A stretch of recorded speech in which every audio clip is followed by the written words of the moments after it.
Sorry about that. I guess we'll all rise for the national anthem. Pledge allegiance.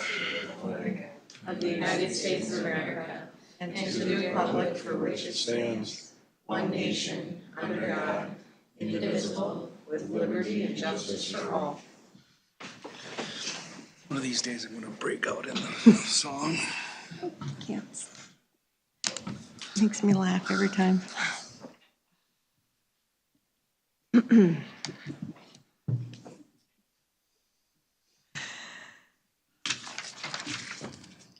Okay, approving the agenda.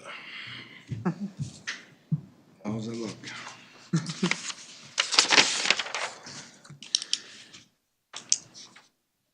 Motion? Motion to approve. Second. Okay, we got a motion and a second. All in favor, say aye. Aye. Aye, opposed? Motion carries. Minutes from April 21st, board meeting. Everybody look at them, they okay? I've read them. I make a motion we approve. Second. Second it? Yes.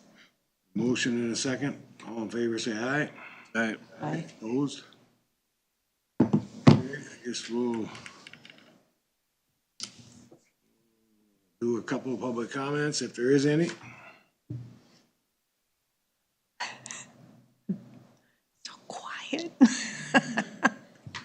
I guess there is nobody who's gonna complain, so appointments. You're scheduled for 9:05. Would you like to go right now? Would that be okay? Me, if it works for you. I guess we could just well do you.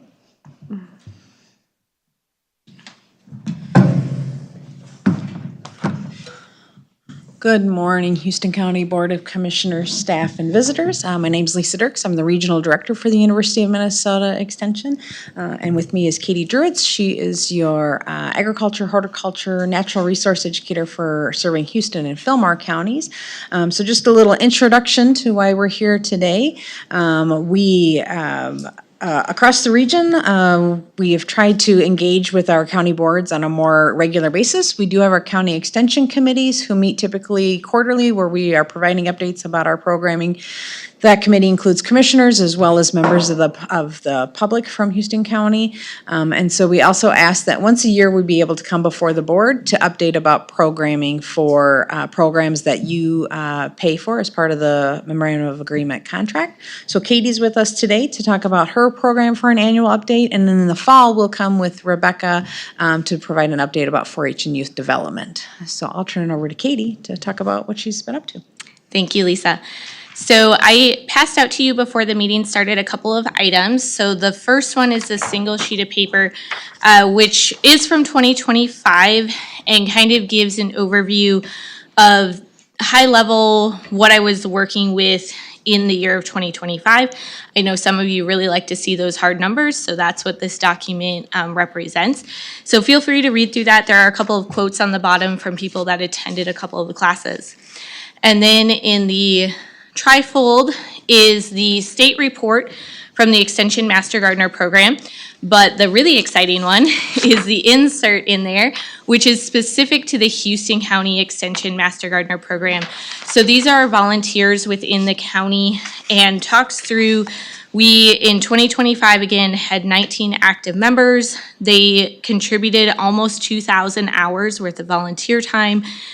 Which if you put that into the volunteer calculator, is over $71,000 worth of work that they contributed to the county. And then they also do a lot of individual education as well. So just wanted to point that out because my job is expanded through their work. And so having them on board and available is great. Our membership is growing. We have quite a few new members this year, so that number will look even better next year. All right, so now turning to the screen, I wanted to walk through some of the annual programming that I do, so if you're less familiar with my work. So the first thing here is private pesticide applicator training. So this training is mandatory for farmers who want to use restricted use pesticides on their farm. They have to go through training or testing every 3 years. And each year I do one program in Caledonia where we bring in a regional educator and myself. We present for about 3.5 hours, and that does recertify those farmers. We also have tests available at the county office that people can come and take home with them as well as some online classes and Zoom workshops that people can choose which way they want to recertify. We had 164 applicators in Houston County for this year, and they all choose to recertify in a variety of different ways. In February, I did a Gardening from the Ground Up series, which is a webinar series that I do with the team shown on the screen. It is focused on back to the basics gardening. So how do we get in that garden, treat our soil well, grow healthy, productive food, work on the soil testing and the science behind growing food. And we had over 1,800 people registered for that webinar and over 500 people that viewed it live every single day, which if you guys do webinars, that is a huge level of participation. And my contribution that week, I actually worked on how to read labels, so pesticide nutrient labels, how to actually read those and interpret them and use them safely. And the quote there, you can see like I picked things that our regular home gardeners are actively using so that it wasn't off the wall stuff. It was things that they see every day when they walk through the garden center. Tesmer Farm Safety Day, we were chatting about that a little bit before the meeting started. So that is coming up on Thursday next week, so a little over a week away. And we invite all public, private, and home schools to attend that. We have between 200 and 300 Houston County fourth graders per year. This year is our smaller year, so we're around 220 kids because some of our private schools in the area come every other year based on how many students they have. We have 50 plus community volunteers that participate and 35 plus community sponsors that help us put on this program. See that the county was there? The county was there and they will be there again this year with the highway department. So they do general farm safety too and talk about large equipment. So they, those blind spots where the kids might not be able to be seen and equate that to, we call it farm safety, but I like to say it's farm and community safety for this program. And Commissioner Johnson usually also participates in teaching tractor rollover, and Commissioner Myrie helps out with grilling some burgers as well that we feed the kids. And those are always a huge hit. A couple years ago, one of the teachers said, this program is so great because the parents don't have to worry about anything. They're provided a shirt, they're provided lunch, and everything is taken care of. And that is all thanks to our volunteers and our sponsors. Youth tractor safety. So this program is for kids that are 14 and older. If you want your child to work on a farm that is not owned by you, and they're going to be operating equipment over 20 horsepower, which a lot of lawnmowers these days are actually over 20 horsepower, they have to legally go through this training if they're under the age of 16. And so this program prepares them for that. That's a national law. And so the students do 10 hours of online education, and then they come to a 2-day in-person training for hands-on tractor driving experience. So we have a little compact tractor, as you can see in the one picture, where they learn how to back up to an implement, hook it up on a 3-point hitch, as well as attach a PTO safely. And then we have a larger tractor, not the one there, but we have a larger tractor where they do a full course with a round baler attached behind them where they have to make relatively tight turns, back up that tractor and implement, and come back around. So it's a pretty intensive practice so that they get to know how to actually safely operate that. We always have an instructor in the tractor with them to keep them safe during that. And while they're not in the tractor, they're in the classroom learning. And Ella Bircher there, she is demonstrating how to safely get off of a tractor if there is an electrical wire down, a power line down, and her tractor is on fire. So we teach that if the power line is down and there's no reason to get out of the tractor, you stay put. But if a fire also occurs, they have to know how to get away, and the bunny hop is the way to do that. So she is demonstrating how to do that with that tractor. Each year, our County Extension Committee selects a Farm Family of the Year that is awarded at Farm Fest, but we also do a presentation here in the county during the Community Awards at the Houston County Fair on Thursday. And our 2025 Farm Family of the Year is Lee Jordan and Rochelle Miger family. And they all were. It was great. They had all of their children, including their youngest that I think was under 2 weeks old at the fair last year. So that was a very exciting presentation. We do have our 2026 family selected, but that has not been publicly announced yet. So I kept that under my hat for now. The other big program is the land rent survey. So each fall we send out a survey to about 400 landowners in Houston County. And then as those come back in, I analyze that data and distribute it. Land rent is the most commonly asked question at the county extension office on the agriculture side of things. So most of the time, I am the only local educator that does a local survey. Most of my other colleagues depend on the national survey. Houston County, most of the time, does not have enough data at the national level for us to be in the national survey. So if I relied on that, we would not have Houston County specific data. And I think the most recent one that we had last time I looked was 2019, which a lot has happened between 2019 and 2026. So keeping this local survey is super important for us. So even though our return rate is just over 10%, it is enough to publish the statistics. So we go ahead and do that. And again, this happens every fall. And then I also work with both landowners and renters on how to have those rental conversations, what a land lease looks like, and making sure things are written down. We talked about the Extension Master Gardeners already. So that was all of my annual programming. And then I also like to slip in some add-on programming or programs that just occur occasionally as we see the need for it. So this year was a farm transition workshop.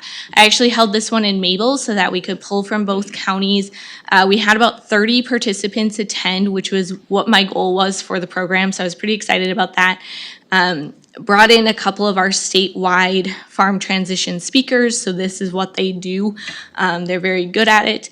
And we also had community resources available that the families could talk to, including lawyers, insurance, community resources like public health and veteran services, all available to talk to the attendees on breaks and in between sessions.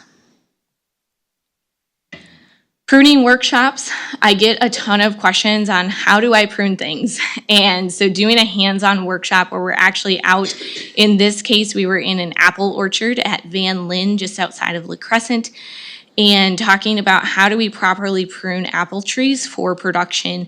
There he was demonstrating one of his hand saws. Now he is on a trellis system, which is a lot different than what most backyard apple growers have. But he also had some older trees that the participants got to physically look at the tree and have conversations and make decisions about which branches to cut. And then after that presentation, a lot of them asked for site visits, which is something I do where I go out to their home, look at their tree with them, and talk them through, okay, what did we learn in class? What do you think needs to be trimmed? And we talk through some of those priority things. Bluff Country Collaborative, so this is something that I did with Rebecca, the 4-H educator here in Houston County, and Alex, who's the youth development educator in Fillmore County. We chatted with high school students. Since Extension doesn't actively have openings for this career fair, we talked in general about agricultural careers and what Extension does and can do. The students really enjoy getting to learn a little bit more. We had some trivia for them and, candy to get them to come to the table as well, which is always helpful. I like that you did that. It was great. So thank you so much for your continued support of Extension here in Houston County. And if you have any questions, I'd be happy to entertain those. I do. Did you guys get data on the Master Naturalist We program do too? have data on the Master Naturalist program. Lisa brought that with her today. So while she's pulling that up, Master Naturalist is a state program that doesn't have county coordinators. So I don't Okay. actively work with them, but a lot of the master gardeners are also master naturalists. So we do have a little tie over. Yep.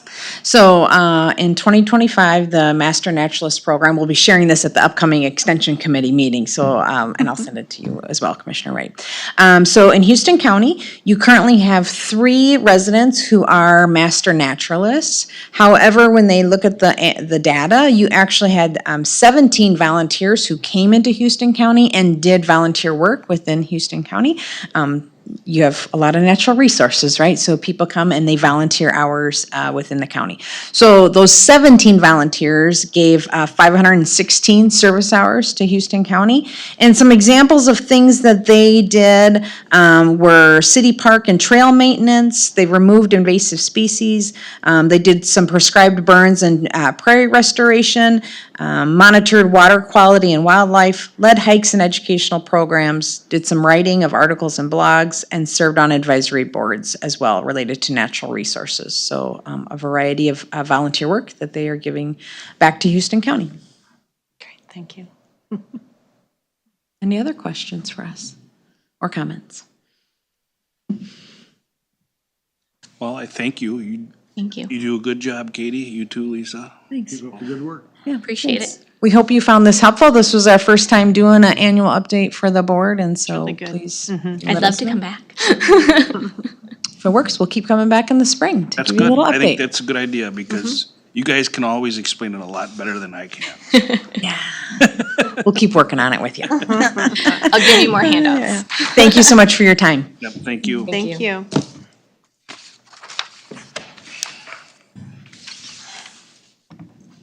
Very good. Next appointment is the EDA annual report. Ellison?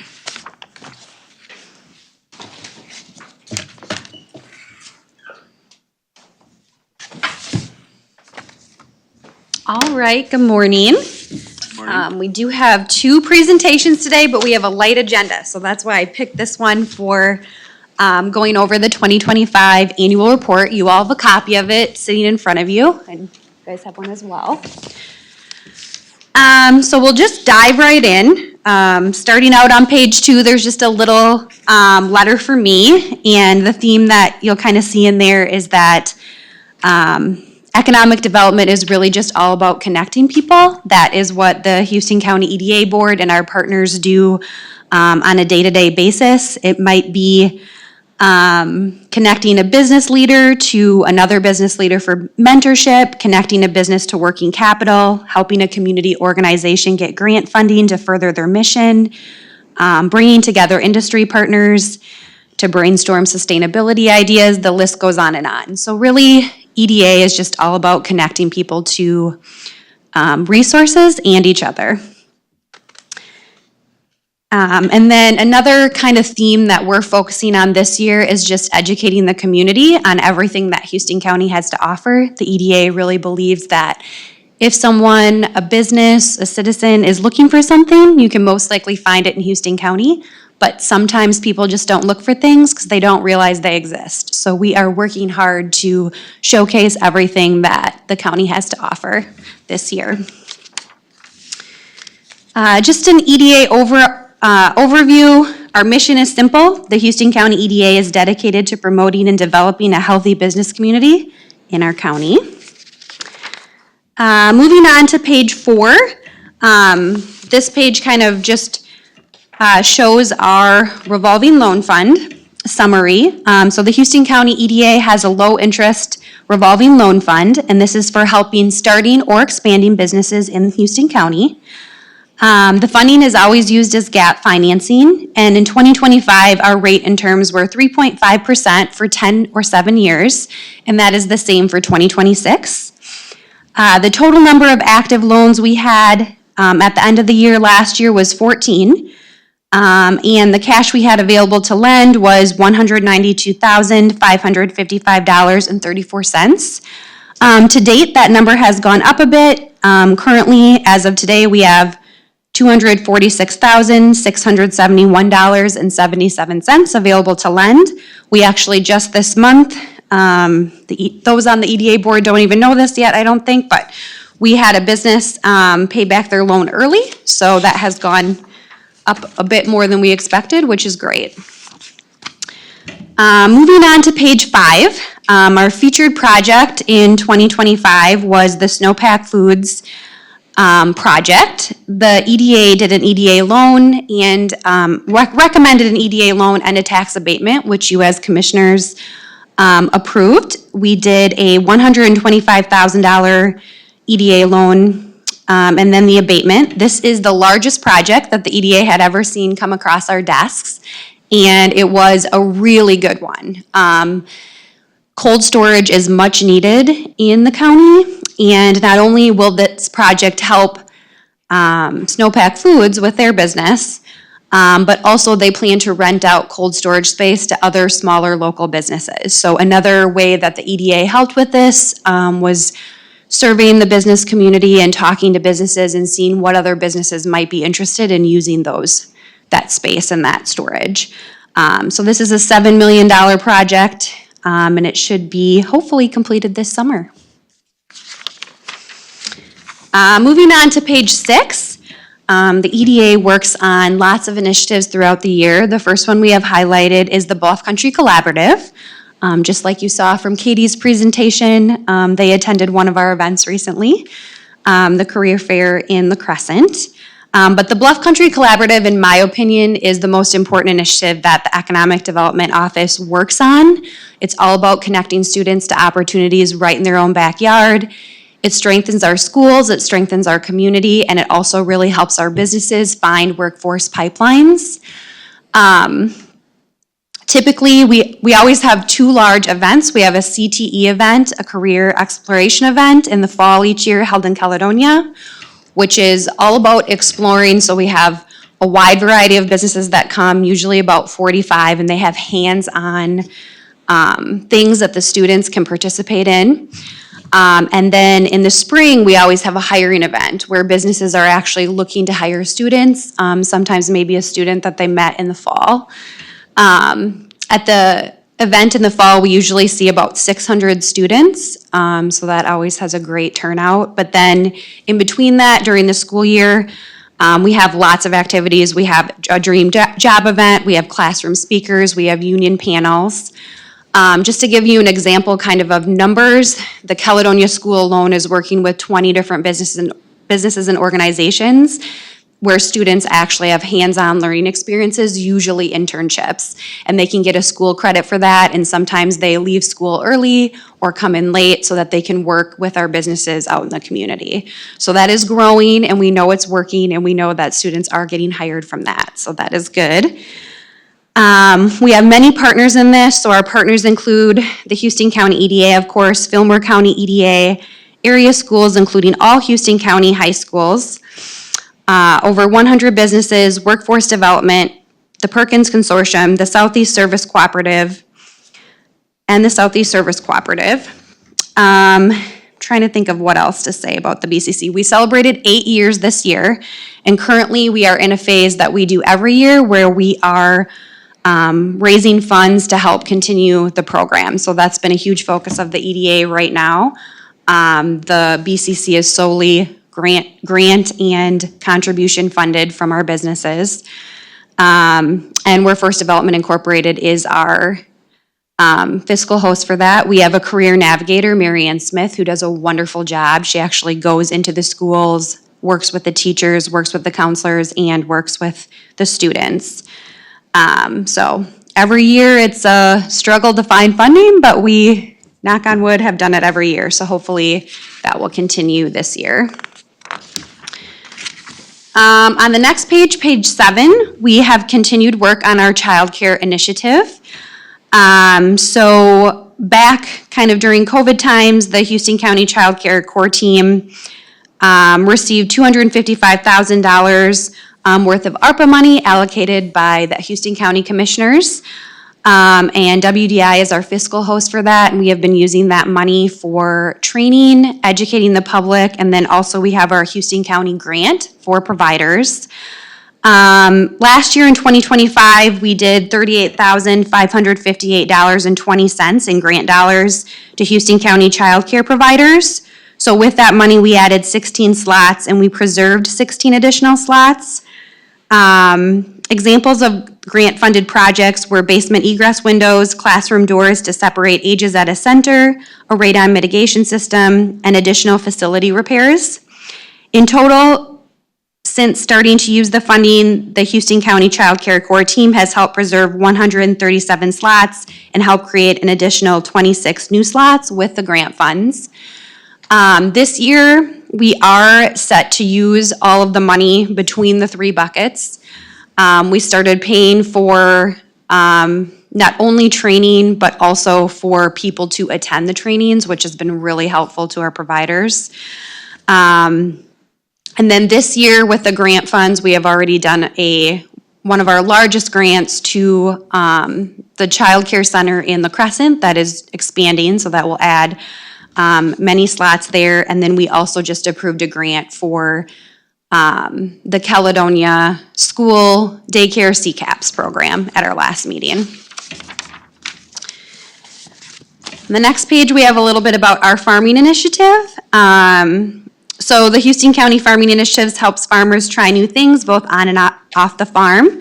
The EDA's goal is to get to know farmers, develop plans based on their individual interests and needs, and help them adapt so they can be successful. On page 9, we have some other area partnerships.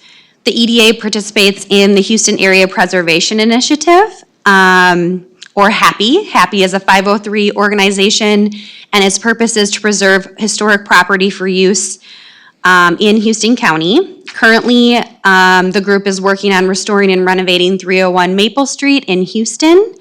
And the EDA has assisted in applying for a handful now of state historical legacy grants that have been awarded, and we are hoping to get the home on the historic registry soon.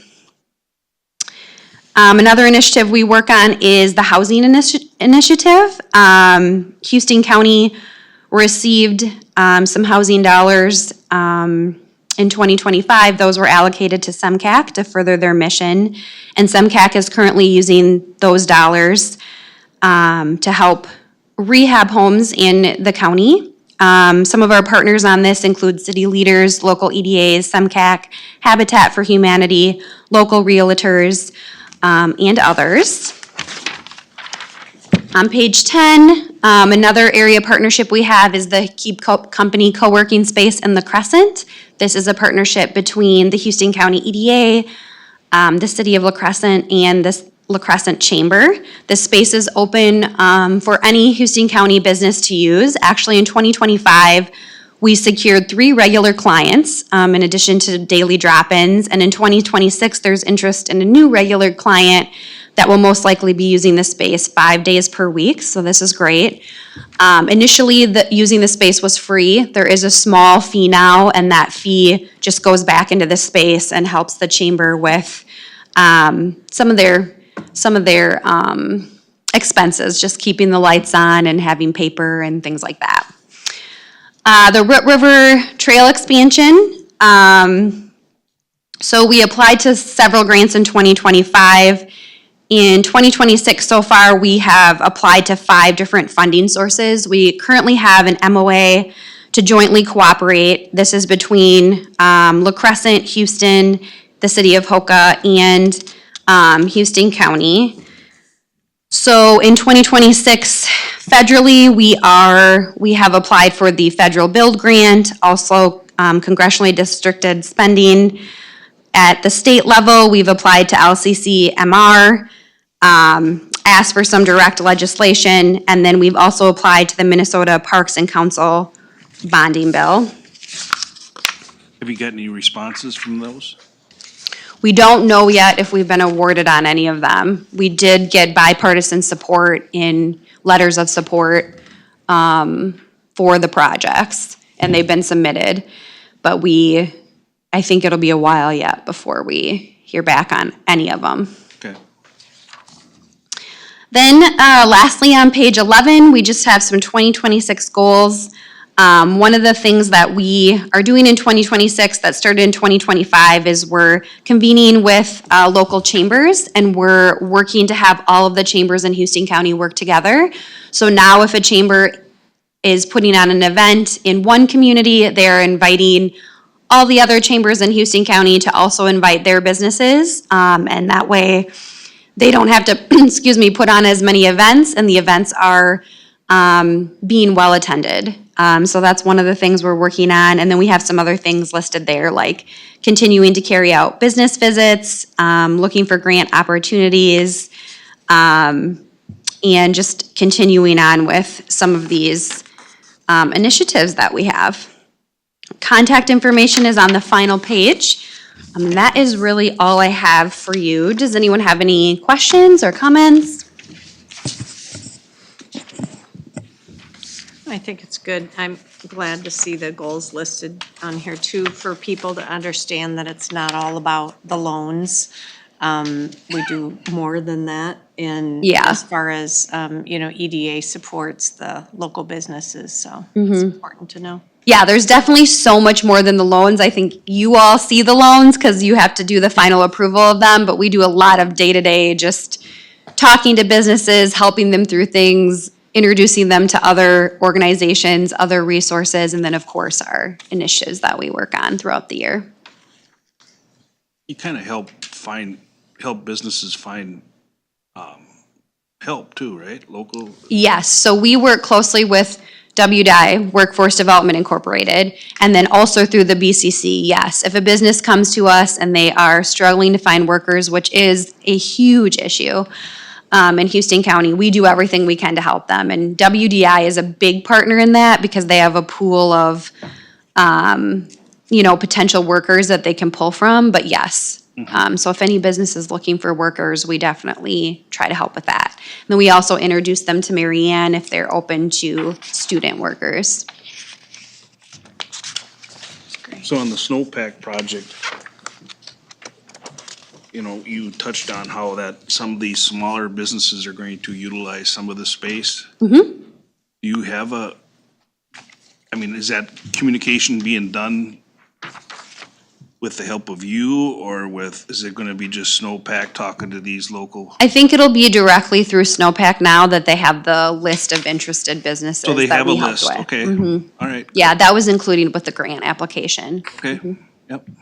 And then if there's still space, it'll be advertised publicly, and we can always help spread the word on that if there's a need, but we'll see if from the original list who is still interested when it comes to fruition. I'm sure the word will spread, so. Very good. Thanks. Thank you. you. Okay, moving on to the consent agenda.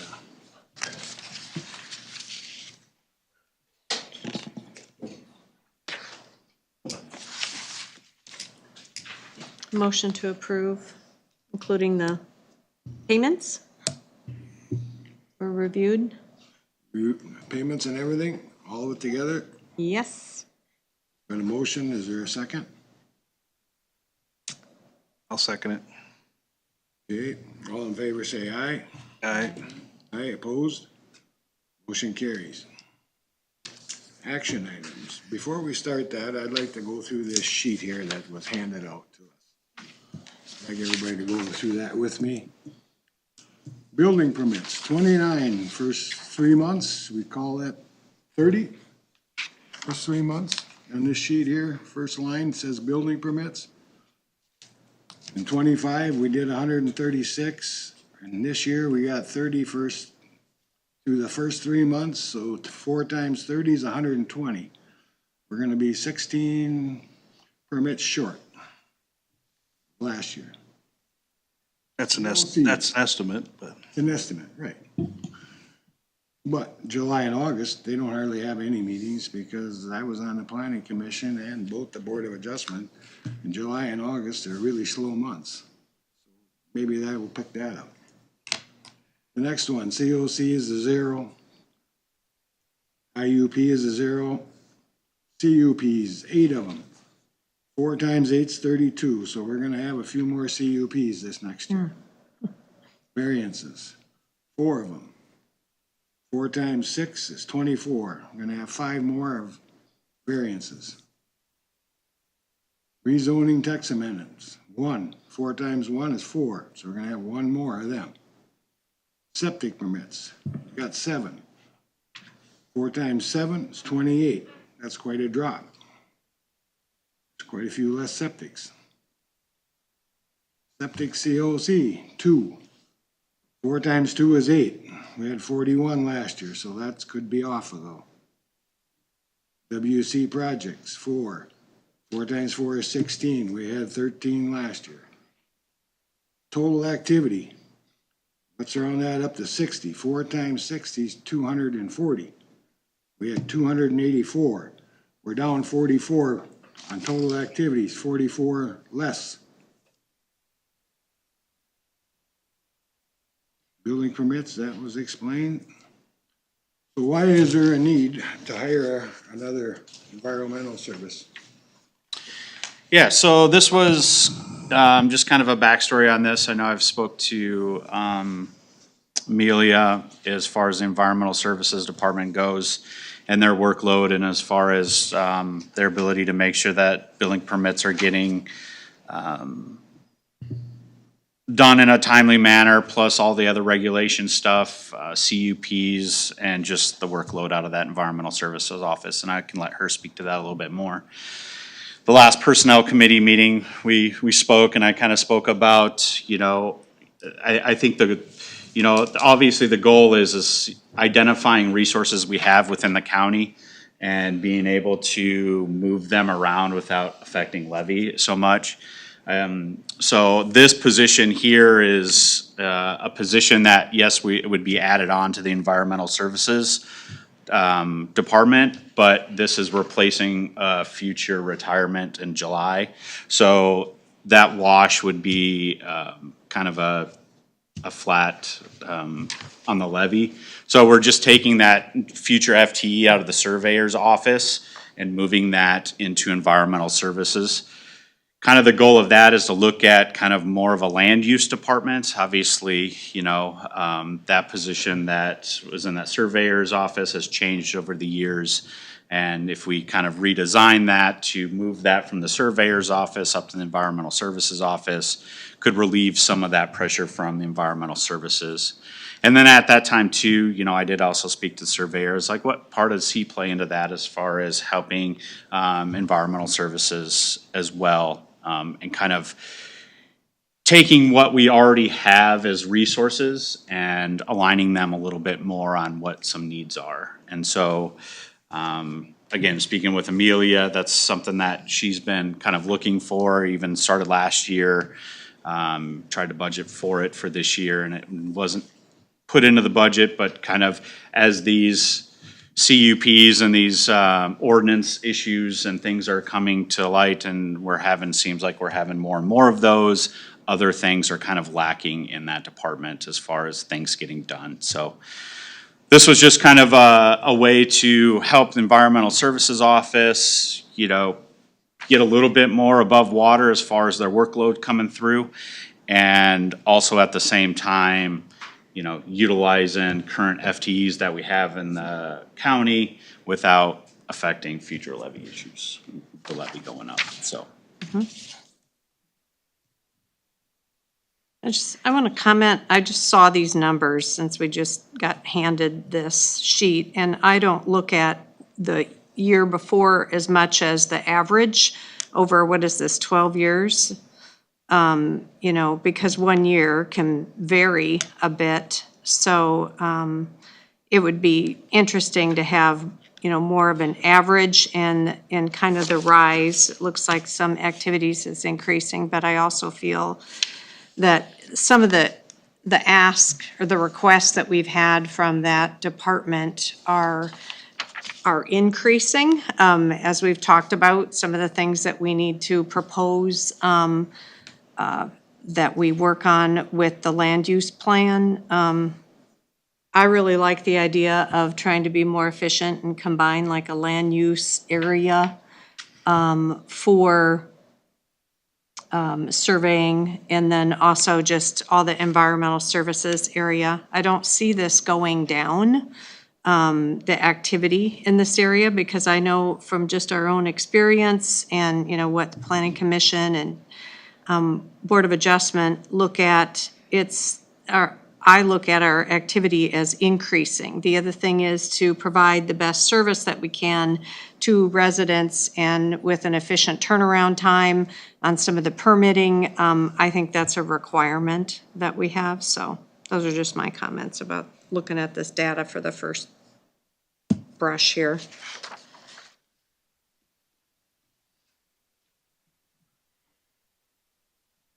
What's the personnel committee's feelings?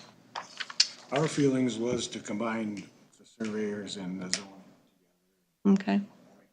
That was correct, Bob? Is that what we kind of? Yeah, kind of like what he explained there, that they have that position that's going to be retired on. Brett implemented the policy where he's been reviewing these positions as they're coming for, replacement, and that looked like an area that we could combine and make it more efficient. And it sounds like both departments were on board with that. Is that correct? Yeah, yeah, and it's, and I think it's very important. I know we kind of often talk about adding positions and the impact that does to the levy, and, and really kind of starting to identify those positions within the county that, we can, change through attrition to, like I said, merge them together to help on that stuff.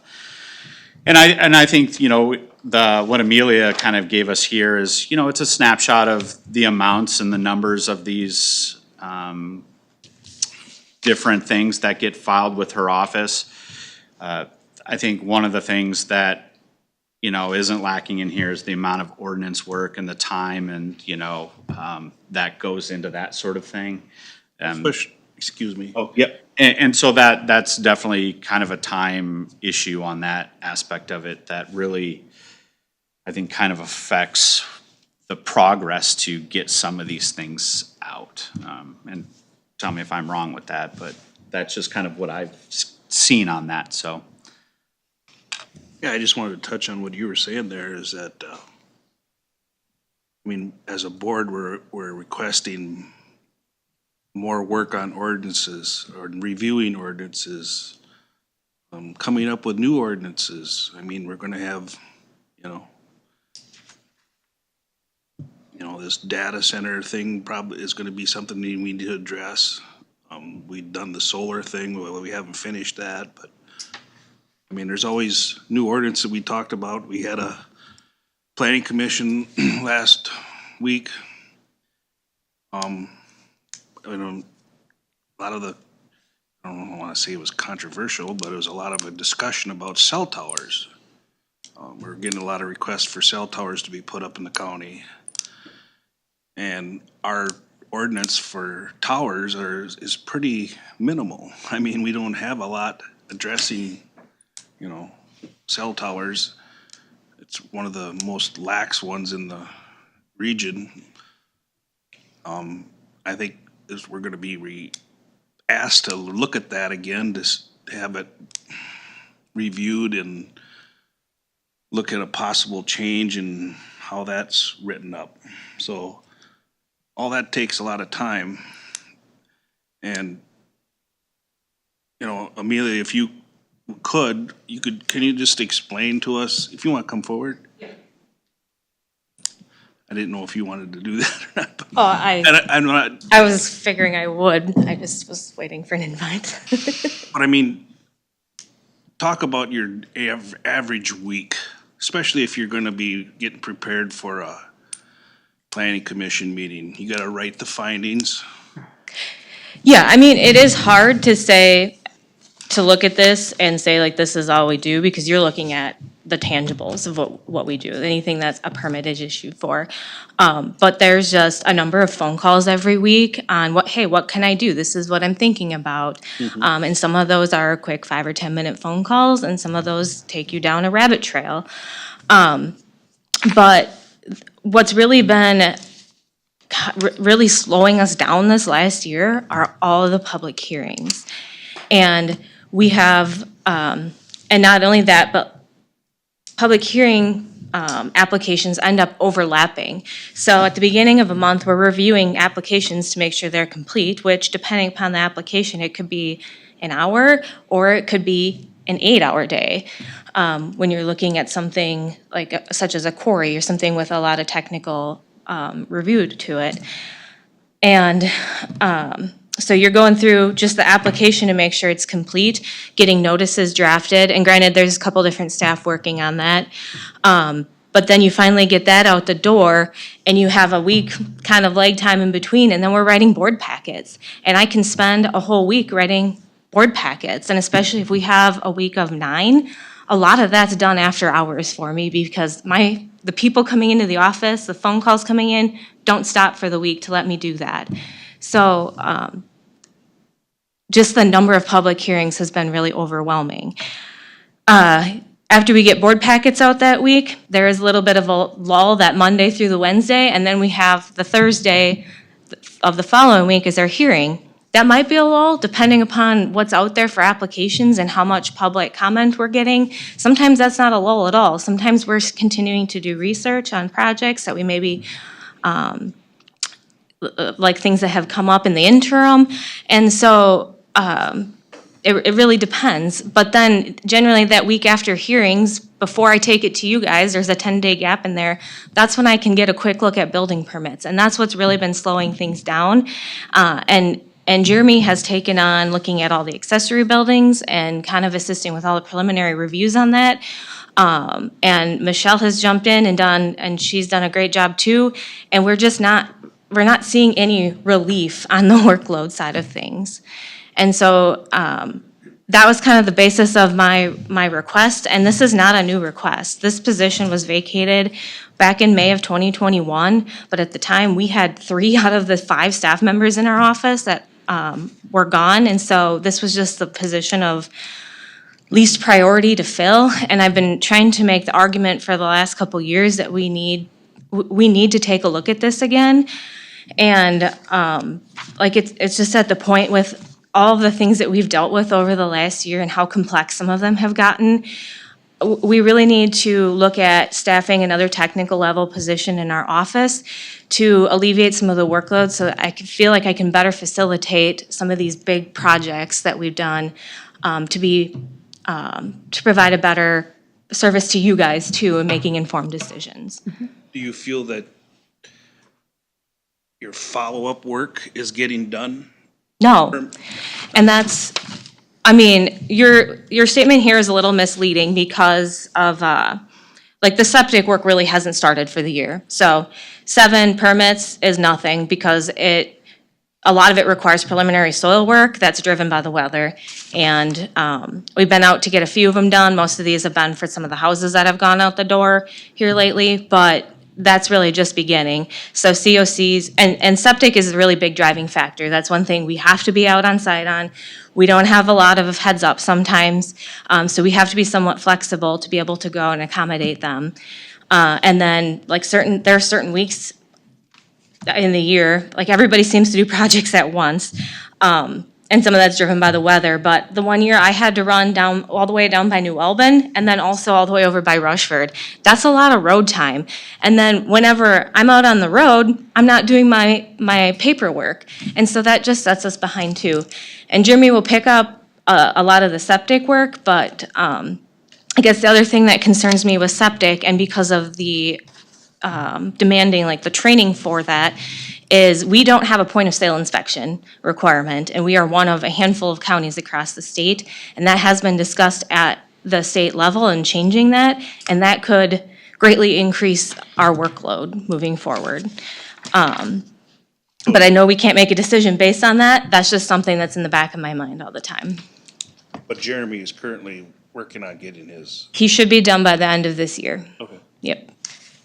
That was the other thing I was going to comment about. You spend a lot of time, their department does, trying to catch up to what needs to be done. And that's what I said earlier. I think we are obligated to residents of the county who are asking for these things to make sure that we have the follow-up and make sure that we have a follow-through with some of the requests in a timely manner. But also, we have certification requirements for your staff and you. And it makes me really nervous when we have, one person in a department that can that has to be there, because we don't have a lot of backup. So, that, I think, we have increased demands, I don't think, like I said before, I don't think that the demands for environmental services work are decreasing at all. That's not something that we can even look at this data and say. So, but the time commitment for training, for your expertise in getting, really good at making sure that things are done in a timely manner, think should be our priority, definitely. I feel for people that, especially like the ones building houses, because they've paid a septic permit fee, a house fee, and addressing, sometimes they've had to go through hearings, like they have $1,000 to $2,000 invested in this. And then that's the work though that gets set aside to accommodate the public hearings. And so I'm frustrated as well that sometimes these take, like in our busy time, 4 to 8 weeks to process, but that is the reality of our situation right now. You see, and we get those calls from people. Yep. Saying, what the hell's going on? Why are we getting our permit? And, I try to explain that, swamped and busy, and I think it's time we need to really seriously look at this and get someone else, get some more help in there to review some of these permits, to get them out in a timely manner. Don't you agree, Greg? Well, I think we need to get this done and get settled, so we need to combine these two and get this thing off and running. Because this person that we hire now ain't gonna be in her seats till the middle of July probably. Yep. So we need help now, so why don't we converge the two, get caught up a little bit, and then we can take a look at this in June, July, August, or whenever she retires. Yeah, but Then we can put somebody in her place then. you're just prolonging the Process. initiation process and the training to get someone up and running, like you said, until June. So if you wait till July, that person isn't gonna be ready till the end of the year, if you're lucky. So why wait, pull it off, Well, prolong let's it? see if it's needed first. I mean, we gotta look at we can track this for a while. Well, Why do we gotta hire right now? We can put the surveyor in there. so we're gonna have the surveyor do permits? They gotta work together. We can't have these departments that if she goes on vacation, the whole department's dead. We need to keep doing permits when people are gone. That's the problem. Yep. That's why we're just We asking. need to get things converged here and get everybody on the same page. Surveying and zoning is a lot of the same stuff. They can work together. They could help her with all this road work she says she's out doing. They could do that. Who's they? Survey. Surveyor? Yeah, with all due respect, The only one we have, right? We have two. We got Tammy Moss and Eric. They're the surveyor. Her position will be. Yeah, I think you'd have to change their job descriptions in order to accommodate doing building permits? I don't know. That's up. yeah, and then there's a union aspect of it too, about Right. how we kind of navigate that. But so this is that initial step to start advertising for that FTE that's gonna be replaced by Tammy Moss, or vacated by that position at some point to fill into that. So it is a shift from that one position to there. And I would agree that it's gonna, by the time we post it, advertise it, interview, hire, It's gonna take a while. it is It's gonna be a take a while. position that not many people are gonna want to apply for, to be honest with you. Sure. and we won't, It's a Or tough job. qualify. yeah, we won't get, Qualify, right, Yeah. we won't get somebody who has all of the requirements. It's somebody who is willing to learn. right. And you train them. Yeah, and in the all honesty of it, and just my opinion on the staff level and operationally, this isn't a fix now at the moment. This is setting us up for success for the future. Exactly.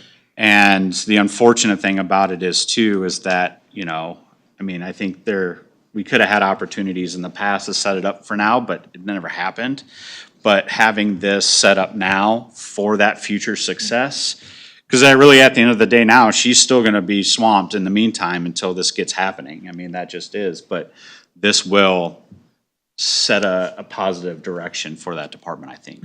Well, we had budgeted for this. We know that we're going to have someone vacate a position at retirement, possibly attrition this year.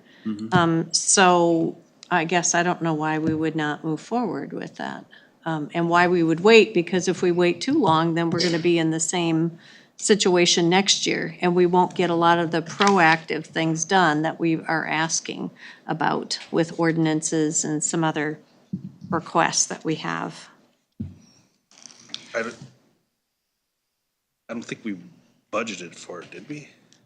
She had a position that was never filled, is what I'm talking about. Right. Well, And, yeah, that I think wasn't, that was a budget request that she went through during the budget cycle to have a position, but it was never put into the budget. Exactly. Okay, I'm sorry, So yeah, this- I stand corrected, Yeah, so yep. this is, it's not budgeted. It's not but this is budgeted. something that, with a possible Yep, retirement that can get partially paid for.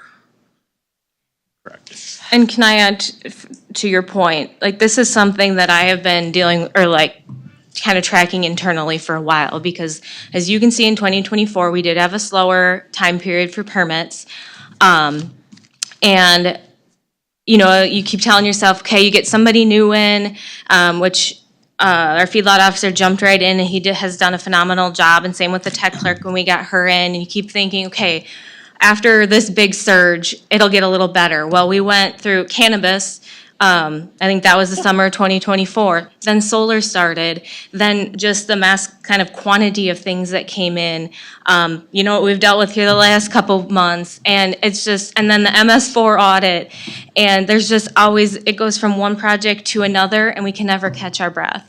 And so that's why I'm here, is that I just don't know how much longer we can continue just kind of treading water here without just actually looking at the root of the problem, and that we need to fill this vacancy to just have more technical staff reviewing projects in the office. I'm all for it, getting somebody from the survey to help you out now and get this all cleaned up, and then we can maybe hire somebody in the meantime. We need help now, not 6 months from now. Exactly. You know, talk to Eric and Tammy and see if they would do building permits then? Well, I mean, that's not my choice, that's board's choice. If we decide that they should do that, that's fine. Not my choice. Well, that's what I'm hearing you're saying. But that's what the personnel discussed, was combining. Yeah. Right. To help do So that's permits, not my right? choice, that was the two of us' choices. Right. So don't put it on me. With the utilization of the study that he did and the need of that position. Yeah. Yeah, I think it's a good idea to restructure. Yeah, that part of it, I don't have a problem with. Resources. It's just that, you know, who's doing what, you know? Yeah. I think that we need to start this search though, because if we don't, it's going to put us, like they're saying, that much further behind. Who says we're gonna get anybody either? Exactly. Yeah. That's what I mean, we gotta get this thing started, so. I don't have a problem with getting it started, but let's maybe try and work so we can keep this thing going in the right direction. I think that's, For sure. Yeah, I think that's everybody's goal right now, yeah. We can maybe converge a surveyor for now, and then when Tammy retires, we can maybe hire somebody that can work in both. Or stay in zoning, whatever, wherever they're needed.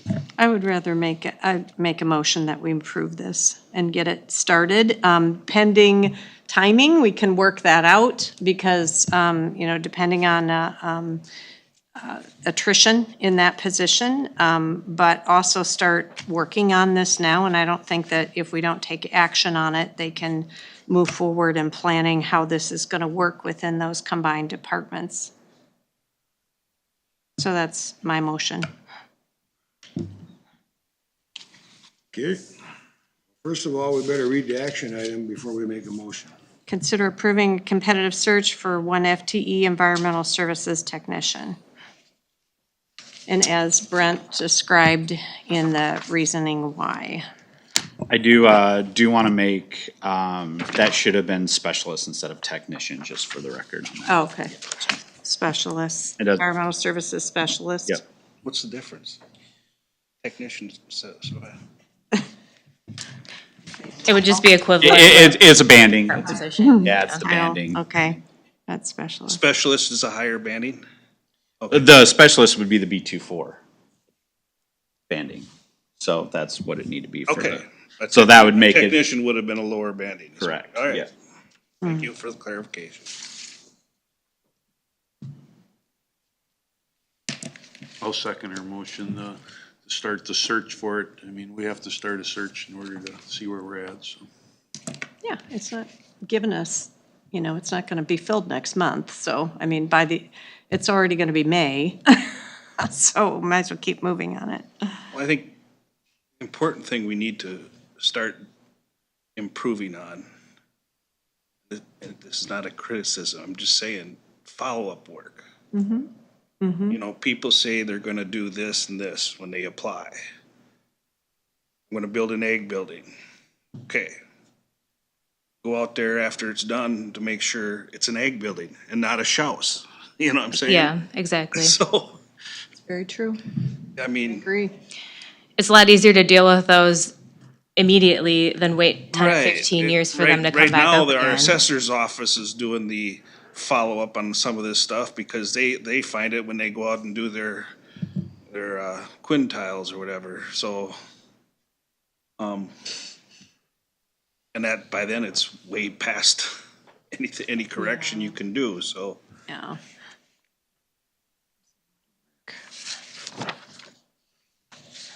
Okay, any more discussion?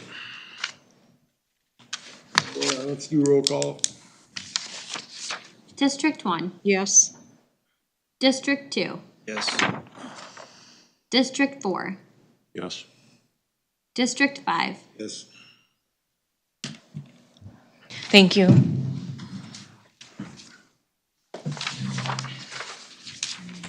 So is that our goal now then, to get them over there to help when we get somebody hired? Yeah, well, I'll do some conversation with them and, You getting my ass chewed over the phone all the time about, where's my permit, where's my permit? Let's get caught up. Thanks, Amelia. yeah, thank you. Well, that's the end of action items. Discussion items, coordinator updates. Yeah, really kind of one of the things I wanted to highlight was, if Amelia doesn't mind, the clean sweep event that was this last Saturday. There was 164 people that came through the line. Holly from recycling said that's the most that they've had. So, and I know that for a minute there, it felt like a lot, even though that was my first clean sweep event. hey, your first one was the biggest one. Yeah, so, two commissioners, Commissioner Johnson and Zender did traffic control. I helped with the light bulbs, and we had, all of the environmental services staff working on that day, plus as well as La Crosse County had, assisted as well. There was 10 flex bins of latex paint that was collected, 2 flex bins of oil-based paint collected, 3 flex bins of ag pesticides collected, 5 55-gallon steel drums of aerosols, 1 55-gallon steel drum of ag chemicals, and total through the entire event was 3,803 total bulbs were collected. So, yeah, I thought it ran pretty well, and it got really busy, but I think it was very efficient in how everything happens. Yeah, it was busy all morning. I mean, there was a line all the way out to the Farmers Win Co-op Wow. of people waiting to get in there, and we tried to, we put them through as fast as we could, and I think we ran out of totes, didn't we, on Yep. some of that stuff? Yep. So, I mean, I think everybody did a good job. I want to commend Amelia and Holly and everybody that helped with that, La Crosse County as well, so. Thanks for the pizza, since Commissioner Zender isn't here to give you a hard time about that. Yeah, That's it's a good. big day.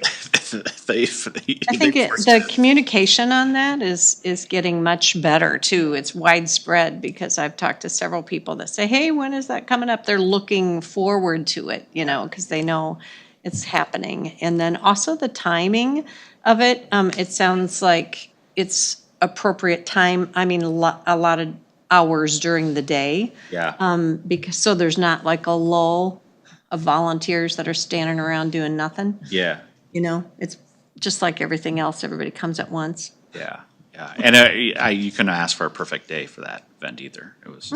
Good, Yeah, there's no standing around, not much. busy. Yep. I had a department head meeting yesterday. Everything was pretty good there. Outside of that, I don't have nothing else right now. What else wants to go next? You, Bob? Sure.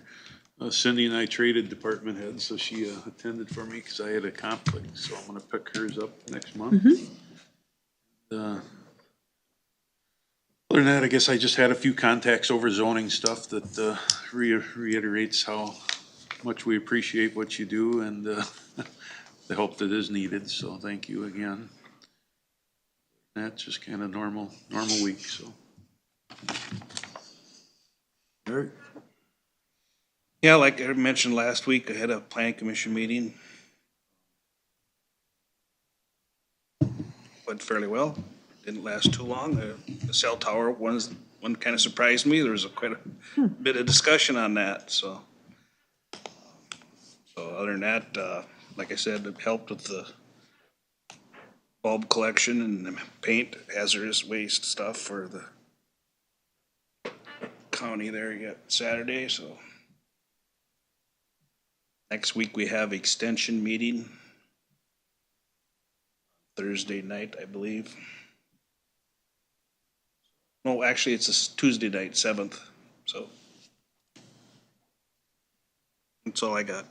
Farm safety, that's the 7th. That's during the day, yep, and you have an extension meeting that night. You cooking burgers again? As far as I know. And they gotta remember to thank the Caledonia Haulers. They pay for all the hamburgers.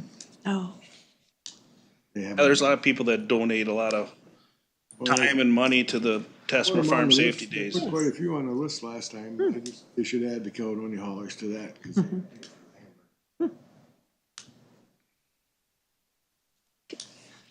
Cindy? you done? Yep. Yeah, it's good to get that extension report. I guess I'm one of 3 of the master naturalists that are putting in those hours, and I'd like to see the report. I asked Lisa to see a report on that, because the groups do generate a lot of funding, basically. Let's see, what else? Oh, the department head meeting, yeah, we talked a little bit about moving forward to like strategic planning too. That was mentioned, so that will be good to see. And also a tabletop coming up in the future for potential cyber attacks and what would the county do. That's a really important thing probably for us to do. To be prepared, to try to prevent and then be prepared if something were to happen, so that's a good thing. That's coming up from that. Also just really good to see the collaboration between all the departments and some of those discussions. Let's see, I've been visiting some of the daycares in the area to see, what those needs are. So it's very fun, very interesting, and they all run a little bit differently. The newest one that's going up in La Crescent at Crucifixion is really in high demand, and the wait lists are significant. So that's something that is good to see developing. Let's see, otherwise, I think that's probably all I covered this last week. That daycare, are they booked solid already? Oh, yeah, they have a waiting list. Big demand. Well, let's see. The other thing I got is I got an airport meeting at 11 o'clock. Let's go to closing public comment. They want to say anything? There's been some townships calling about the 2 per 40. Don't know when we want to get discussing that, but there's some townships that want to move forward with that. I know there's 5 or 6 of them that were on the list. I look at too, 'cause we don't wanna have them go on their own and then lose all Looked like some of them had some questions about how that would work, so. that. If, Need to get a little more data on that. Okay. Townships we could incorporate it with the townships and we could still I've tried to research some of that, and I haven't really kind of found a lot of language around that, so, Winona County, some townships, there's like 2 or 3 townships that are taking over their own, doing their own zoning, but they're hiring a firm to do it. Okay. And, the only thing is that they can't be less restrictive. They can be more restrictive than the county, but they can't be less restrictive. Boy, we should try to keep us in there doing the zoning, I think. Right, and if you're talking about the 2 per 40, I think we got a kind of answer at our township association meeting when we had to raise the hands and there was only 2 people that wanted the 2 per 40. yeah, there's some that don't. And there was, I think the rest of them would all raise their hands for one to keep it the way it is. Well, at the Township Association meeting that me and Bob went to, at that one, Spring Grove was in favor of it, Blackhammer was in favor of it. Jefferson, I didn't hear from them. Crooked Creek was in favor of it, and La Crescent, right? Yeah, they actually sent out, or they had the association send out a survey on it, which is a lot better than, their representation at that meeting wasn't probably 100% accurate. That's where the survey that they sent out had the question about mailbox damage and. So that survey's more accurate than what we had the other night? Well, it's a little bit better than just having some people raise their hand and then it was a modge podge of people, yeah. I would say a paper one's a lot better, so. It's definitely something that needs to be addressed and looked into. Because, I mean, why should we hold these townships back from getting more money drawn in to their levies and stuff? Wilmington, they said their ambulance went up 34% and their fire went up 17%. They need more income, otherwise you gotta raise the levy. There's a lot of unanswered questions. I Yeah. mean, you can compare, we don't like comparing always ourselves to our neighbors, but other counties have districts where they have more of an agricultural district versus a residential district. And maybe that's something that we have to look at, at least have an open mind on it. Maybe some details on it, because I think people tend to say no when you just have a broad question. Do you want this or not? Maybe. An answer is maybe. As long as they're not using up ag land, I have no problem with it. So who's gonna do the research and work on this for future discussion? Well, we have some input from the townships and some not. I mean, in favor, so I also think maybe looking at some of the potential of townships incorporating or doing their own, or having their own approach might be feasible. You said do their own Winona does zoning, you that? mean? Yeah. Yeah. I don't know. Mark, what's your feelings on this? Come on up. I know you want to say something. Just thinking about it.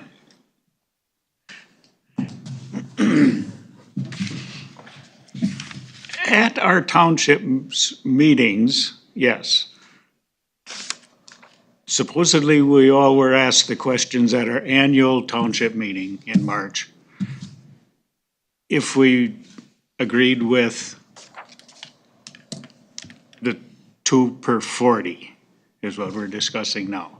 Most of them, they agreed with it with like a variance. Now, I don't think that works with our comprehensive land use plan. That it's strictly 1 per 40, and it doesn't grant a variance. And our planning commissions will not grant a variance on that. Well, Board of Adjustment does the variances, but we don't do a variance on a hard rule of 1 per quarter. Right. Yep. That was discussed at our township meeting anyway. So that,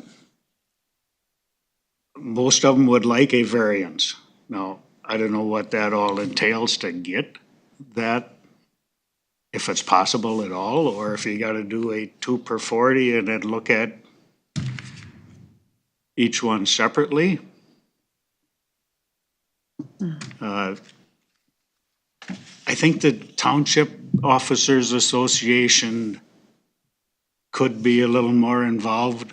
I mean, we were going to get annual minutes, annual township meeting minutes from each township, and it should discuss in there what the discussion about the 2/40. So we haven't done that yet, being part of the Township Association officers. But that, I think that's where we could start, and then we could get a few more people involved with this. Well, we're open for suggestions on how to get this going and get it started. I just think if we ask, it doesn't look like we've gotten feedback from all townships, and, and some have questions.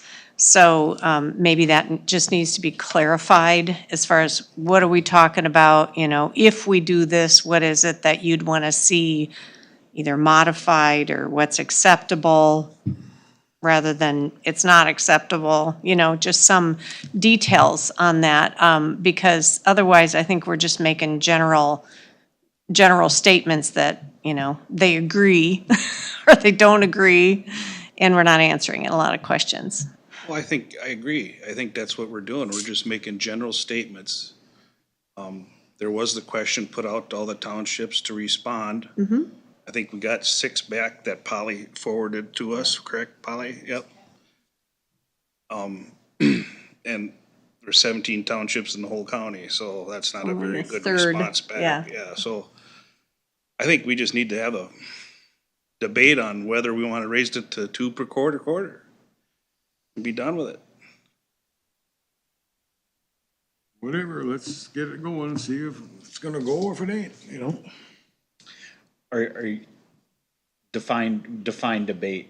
Like, do you want like Well- a public hearing type? Well, you'd have to, schedule? if you have to, for an ordinance change, you'd have to have a public hearing, correct? I guess that would be my thought. It seems like there's all these like rumors kind of going on out there, but this is something like I feel and I don't even know that we want to generalize it and just saying, let's look at 2 per 40. We should look at it as like doing some public engagement, and do you guys want to see this changed? And are there other things that we could do that would maybe alleviate some of the pressures before we maybe increase the density and take an approach just in that respect, instead of asking kind of each one of these little entities kind of how they want to go about it, and bring the public in and try to hear from them right away. We also need to educate the public on what the current rule is, because there's a lot of things out there that are said that aren't factual, and it causes confusion. Right, you That- don't that's correct need as well. 40 acres to build on. You can build on less than 40 acres if there's an. And that's said all the time. Yeah.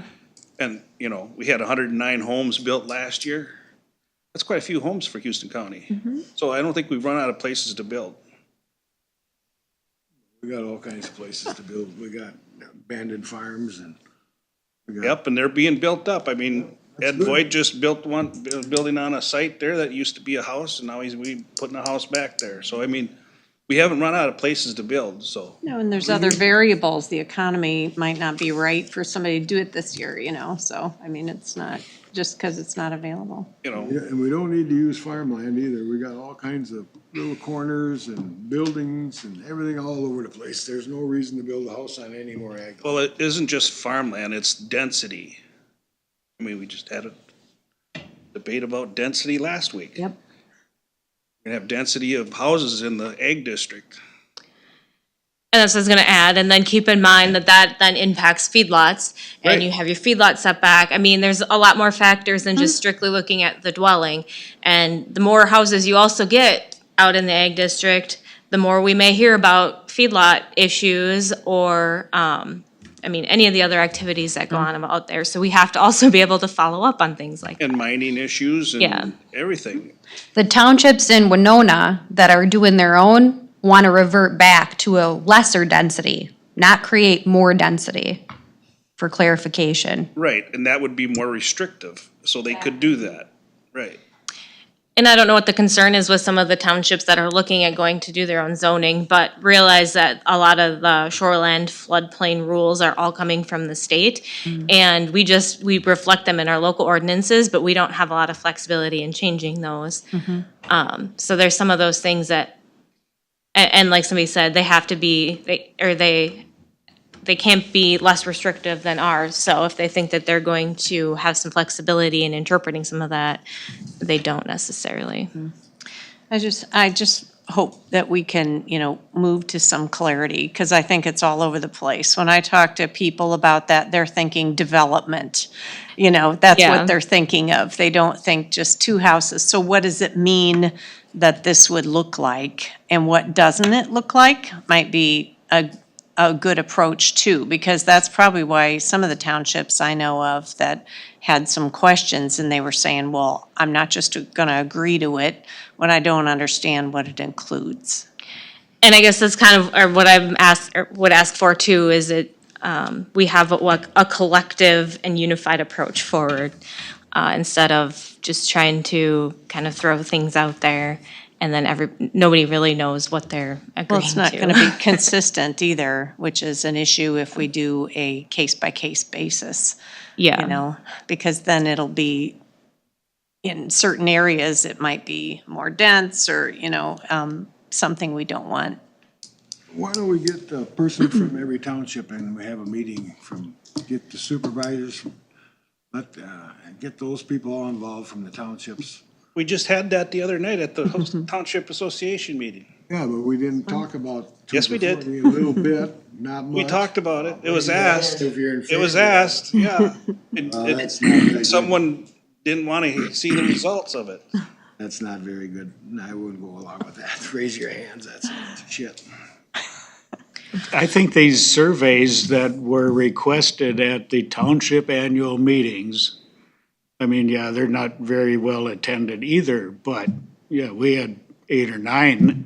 We had a dozen at ours. That's a place to start anyway, I think. I would like to see everybody Well, some the townships, townships, some townships want some and some don't. So, right. they could opt out. If the township didn't want 2 per 40, they could stay with the 1 per 40. Is there a way that we can find out about I don't think that? you Like can do you that. said, when you sat do down, that. you said maybe we should take it from here. Townships can do anything. Yeah, If they do their own zoning, Well, why can't we work it out so they could do that and we could still keep the zoning? Why do we want to lose that income? What's Amelia gonna do if everybody goes to their own zoning? So back to the original point, Mark was saying that, if you look at it from the township perspective, I feel that those 6 townships that gave some input on it, some of them also listed that, oops, they didn't discuss it, or they didn't get conclusive information, so it seems like, I would like to see us start there at least to get better feedback from them. Polly did request from every township? Okay. Well, actually, it was brought up at the meeting. Yep. To go again. So the request was made by the president. Just, would you please?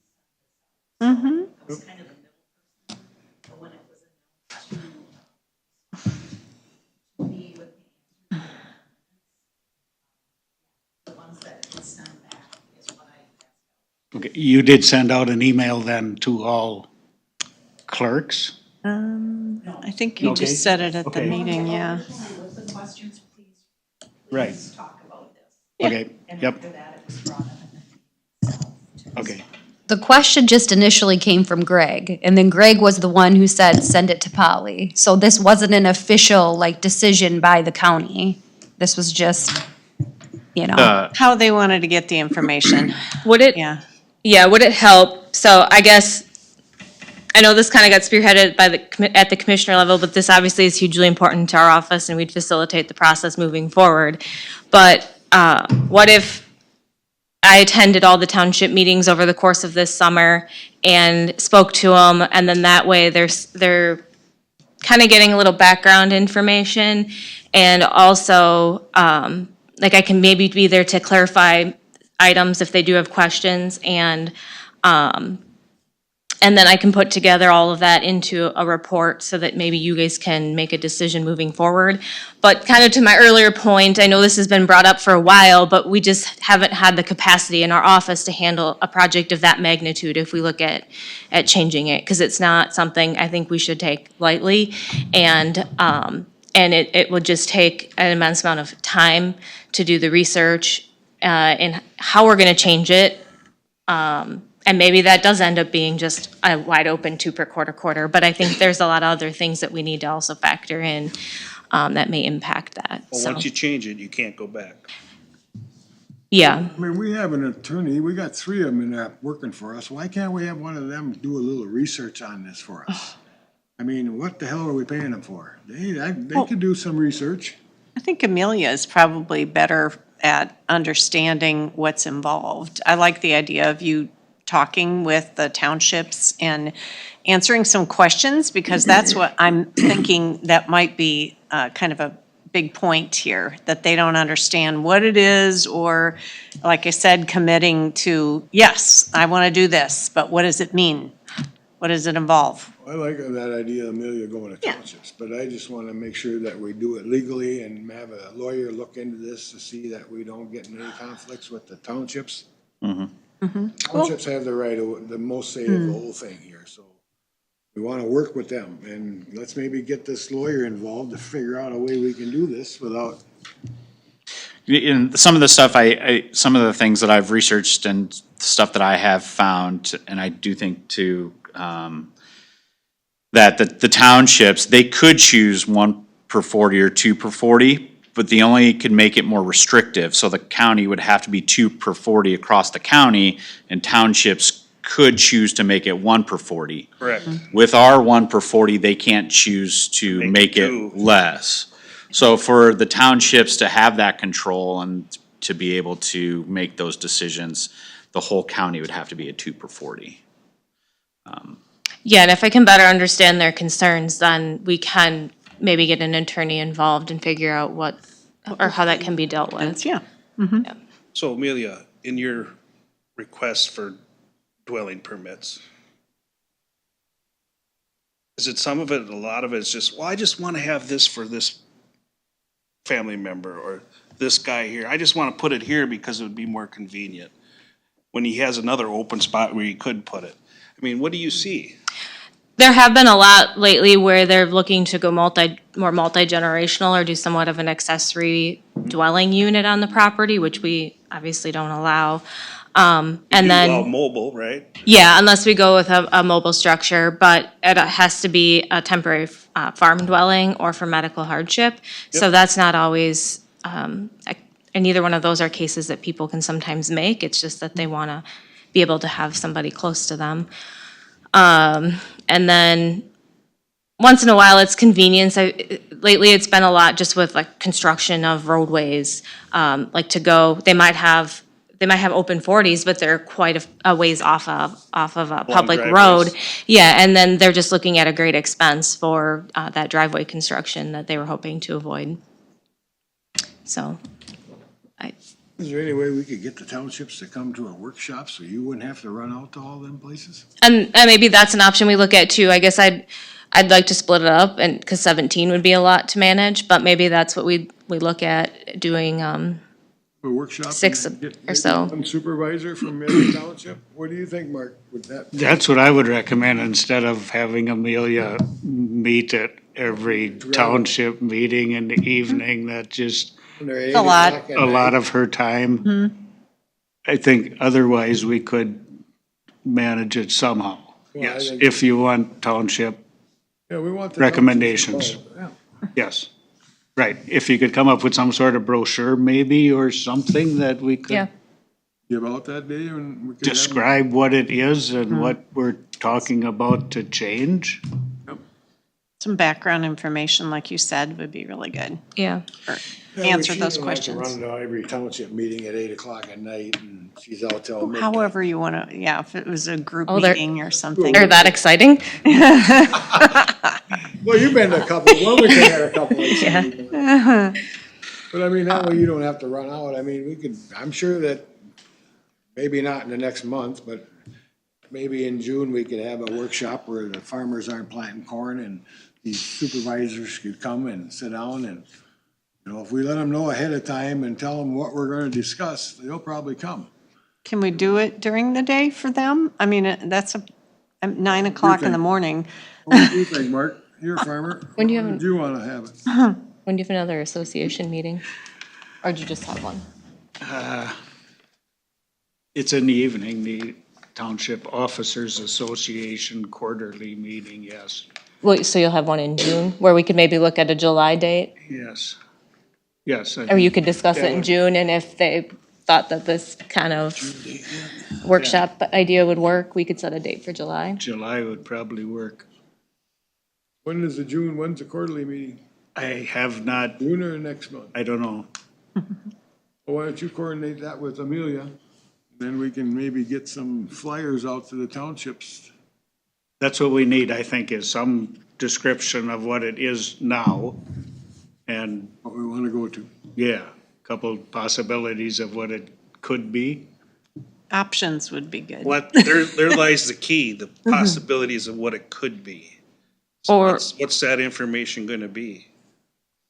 Or I guess I would ask, like, what are people's grievances with the process now that we could maybe address otherwise, like looking at feedlot setbacks or things like that? Because right now, we grant variances for feedlot, for dwellings to build closer to feedlots. Yeah. And most of the time, they get granted. Yeah, and ours is actually more restrictive than some of than our neighbors, or both neighboring counties as Right. well, so. Right, and so now if we raise it to 2 per quarter, there's gonna be more requests for more variances. And you'll see what happens. It's gonna be a squeeze. How many feedlots are there? Roughly 300? I think you should just state what the current rule is and then ask if people want changes and why they want the changes. Well, we already know there's 5 or 6 townships that wanna change. I mean, they wanna go after the more money, so they're probably gonna. I haven't, in that 5 or 6, I didn't see where they said they all wanted to change. I didn't see that information. Well, I talked personally with Jim Solom, and I talked with Mike Patterson, he's Spring Grove. Talked with Luke King, he's Jefferson, he's Winnebago, and Wilmington, I was at that meeting. And La Crescent, Bob was at that meeting. Yeah, they gave a survey to Polly, so. On the Crescenton area, as much as people don't want to see the growth in some of that, like, that's where we're going to experience a lot. And that might be where we look at kind of changing a zoning, or creating a kind of a special zoning district too. So there might be, because that might be other options there. How about I put together these proposed materials and shoot for like the June workshop hearing where you guys can review it and how we ask the townships for input. And then maybe we can set a date for July. Sounds good. Is that, Add it to your list. move it forward? Yeah, And if you need help with that, I'll help you with it. sounds good. Well, maybe you could get a hold of the lawyers and maybe work. Yeah, get the county attorneys to help you, Amelia, that'll help. I don't know why we're paying them, why not? Yeah.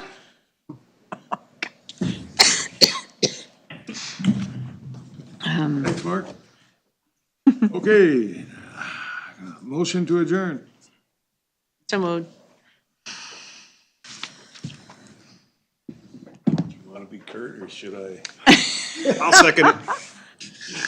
Motion second, all in favor say aye. Aye. Aye, adjourn, we're done. Thank you all.